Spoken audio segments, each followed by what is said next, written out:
దేవుని ఘనమైన శ్రేష్టమైన పరిశుద్ధ నామమునకు మహిమ స్తుతి ప్రభావములు కలుగునుగాక. బాగున్నారా? మరి ఒక నూతన దినాన్ని పరిశుద్ధ ఆత్మదేవుడు మనందరికీ కూడా ఆయన అనుగ్రహించి ఉన్నారు.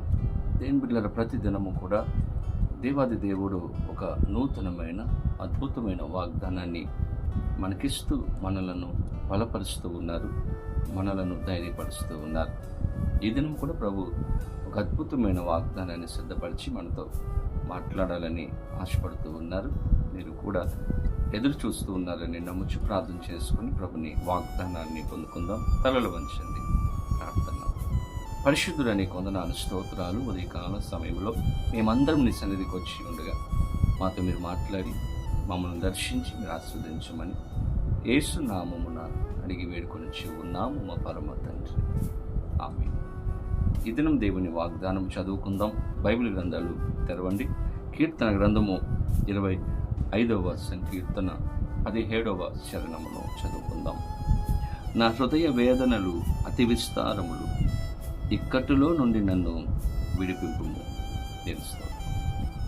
దావీదు భక్తుడు పలుకుతున్నటువంటి మాటలు. దావీదు అంటూ ఉన్నాడు, నా హృదయంలో వేదనలు అతి విస్తారముగా ఉన్నాయి, చాలా ఎక్కువగా ఉన్నాయి. ఎవరికి చెప్పుకోలేనటువంటి వేదన, బాధ నాలో ఉంది. చాలామంది శత్రువులు నన్ను చుట్టుముట్టి ఉన్నారు. సౌలు నన్ను తరుముతూ ఉన్నారు. ఎంతోమంది నన్ను చంపాలని చూస్తూ ఉన్నారు. నేను నమ్మినటువంటి వారు, నేను ఎక్కువగా ప్రేమించినటువంటి వారు నాకు శత్రువులైపోయారు. ఈ లోకంలో నన్ను అర్థం చేసుకునేవారు ఎవరూ లేరు. ఎంతో వేదనతో నేను బాధపడుతూ ఉన్నాను. ఈ ఇక్కట్టుల నుండి, ఈ కష్టముల నుండి, ఈ ఇబ్బందిలో నుండి నన్ను విడిపించుము అని దావీదు ప్రార్థన చేస్తూ ఉన్నాడు.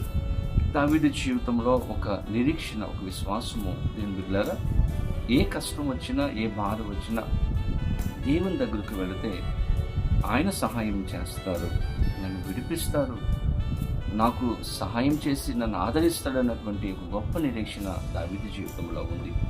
అందుకే సౌలు తరుముతూ ఉన్నప్పటికీ కూడా, శత్రువులు తను చుట్టుముట్టినప్పటికీ కూడా, ఎన్నో గుహ అనుభవంలో దావీదు ఉన్నప్పటికీ ప్రభు దగ్గరికి వచ్చే అనుభవాన్ని దావీదు కలిగి ఉన్నాడు.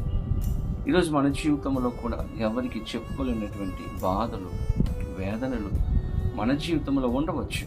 కానీ ఈరోజు దేవుని బిడ్డలారా, ప్రభు అంటూ ఉన్నారు, నా దగ్గరకు వస్తే నేను నిన్ను విడిపిస్తాను, నీకు సమాధానం ఇస్తానని దేవాది దేవుడు తెలియజేస్తూ ఉన్నారు. బైబిల్ గ్రంథంలో మనం చూసినప్పుడు యాకోబు జీవితాన్ని మనం గమనిస్తే, యాకోబు మొదటిగా లేయాను వివాహం చేసుకున్నాడు. తర్వాత రాహేలును కూడా వివాహం చేసుకున్నాడు. దేని బిడ్డలారా, యాకోబు లేయా కంటే రాహేలును ఎక్కువగా ప్రేమిస్తూ ఉన్నాడంట. లేయా భర్త యొక్క ప్రేమను పొందుకోలేకపోతూ ఉంది. లేయాను అర్థం చేసుకునేవారు ఎవరూ లేరు. ఒక పక్క బిడ్డలు లేరు, ఒక పక్క భర్త అర్థం చేసుకోవడం లేదు, చెల్లి కూడా అర్థం చేసుకోవడం లేదు, ఆమెను పట్టించుకునేవారు ఎవరు లేరు. ఎంతో వేదనతో ఉంది, ఎంతో బాధతో, కష్టముతో లేయా జీవితం కనపడుతూ ఉంది. దేని బిడ్డలారా, అటువంటి లేయను దేవుడు దర్శించాడంట. అటువంటి లేయ యొక్క పరిస్థితిని దేవుడు గమనించాడంట. బైబిల్ గ్రంథంలో మనం చూస్తే ఆది కాండము 29వ అధ్యాయము 30-31 వచనములు మనం గమనిస్తే, యాకోబు రాహేలును కూడెను, మరియు అతడు లేయ కంటే రాహేలును బహుగా ప్రేమించి అతనికి మరి 7 ఏండ్లు కొలువు చేసెను. లేయ ద్వేషింపబడుట యెహోవా చూచి ఆమె గర్భము తెరచెను. బిడ్డలారా, యాకోబు రాహేలుని ఎక్కువగా ప్రేమిస్తున్నాడు, లేయని ప్రేమించడం లేదు, ద్వేషించడానికి. ఈ విషయం దేవుడు చూచి లేయ గర్భమును దేవుడు తెరచి ఆశీర్వాదాన్ని అనుగ్రహించాడు. లేయ బాధను, లేయ వేదనను దేవుడు గమనించి ఆమెకు ఒక సమాధానము అనుగ్రహించాడు. ఈరోజు మన జీవితంలో కూడా, మన హృదయంలో ఎవరికి చెప్పుకోలేనటువంటి కష్టాలు, బాధలు, ఆ యొక్క వేదనలు మన జీవితంలో ఉండవచ్చు. కానీ దేవుడు మన పరిస్థితిని చూస్తున్నాడు. ఆయన మనకు సహాయం చేసే దేవుడు, మనల్ని విడిపించే దేవుడు. ప్రభు దగ్గరకు వచ్చి చెప్పుకుంటే ప్రభు మనకు సహాయం చేస్తారు, నెమ్మదిస్తారు, ఆరోగ్యం ఇస్తారు, క్షేమం ఇస్తారు, తన కృపను మనకు అనుగ్రహిస్తాడు. దావీదు అంటున్నాడు, నా హృదయ వేదనలు అతి విస్తారములు, ఈ ఇక్కట్లో నుండి నన్ను విడిపించు. ఎస్, రోజు మనము కూడా దావీదులా ప్రార్థన చేస్తే మనలను కూడా విడిపించే దేవుడు, సమాధానం ఇచ్చే దేవుడు. అటువంటి కృప పరిశుద్ధాత్మ దేవుడు ఈ వీడియో చూస్తున్న ప్రతి ఒక్కరికి అనుగ్రహించును గాక. ఆమె ప్రార్థన. పరిశుద్ధుడా నీకు వందనాలు, స్తోత్రాలు. ఉదయకాల సమయంలో మేమందరం నీ సన్నిధికి వచ్చి ఉండగా శ్రేష్టమైన వాగ్దానం ఇచ్చారు. ఈరోజు ఈ వీడియో చూస్తున్నట్టు ప్రియబిడ్డల జీవితాలలో ఏ వేదన, ఏ కష్టము, ఏ బాధల మధ్యలో వారు సతమతం అవుతున్నారు, నలిగిపోతూ ఉన్నారు.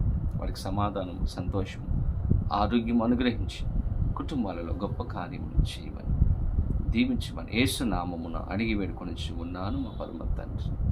ఆమె తండ్రి, కుమార, పరిశుద్ధ ఆత్మ త్రియేక దేవుని యొక్క దీవెన ఆశీర్వాదం సదాకాలము కలుగునగాక. దేవుడు మిమ్మల్ని దీవించునుగాక. ఆమె